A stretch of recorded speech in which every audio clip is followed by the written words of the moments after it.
In this video lecture, I will explain function in C. So what is function?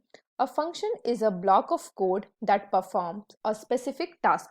So suppose we want to create a program to create circle and color it. So how we can do this? We can solve this problem by creating a circle function and by creating a color function.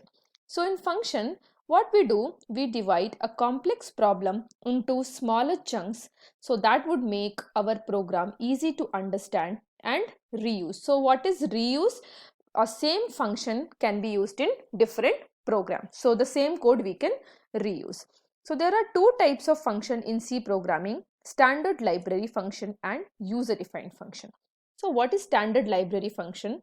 The standard library functions are inbuilt function in C programming, and these functions are defined in header file. So for example, we have printf and scanf function. So printf and scanf are inbuilt or library function which is defined in header file stdio.h. So stdio.h, it stands for standard input output. So whenever we are using these inbuilt function in our program, we must include this header file. Similarly, we have sqrt function that is used to calculate the square root of any given number. So whenever we use sqrt function, we must include mat.h header file, because this function, inbuilt function is defined in this header file. So whenever we want to use any inbuilt function, so what we should do? We should include the corresponding header file in our program. So this is about standard library function. Next is user defined function. So what is user defined function? We can also create a function as per our need. So the function created by the user are known as user defined function. Okay. So function created by user is user defined function. So how user defined function works? Hash include stdio.h. So this is header file, and then this is function definition. Okay, and inside main function, this is function call. So as soon as we execute our program, the execution will start from the main function. Okay, once the compiler sees this function name, okay, the control will be transferred to the corresponding function definition, and then whatever line we have written here, the code we have written inside the function body, that would be executed, and once this finishes, the control will again come back to the main function.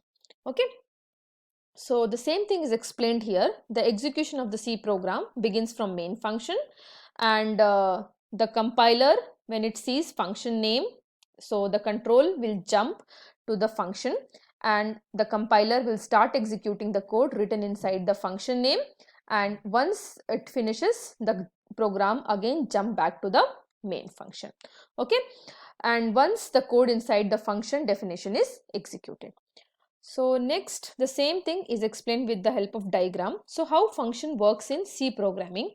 So we will be writing header file, and then we write function definition. This is function definition, and here whatever task we want to perform, that code we will be writing here, and then inside main function we will be calling the function.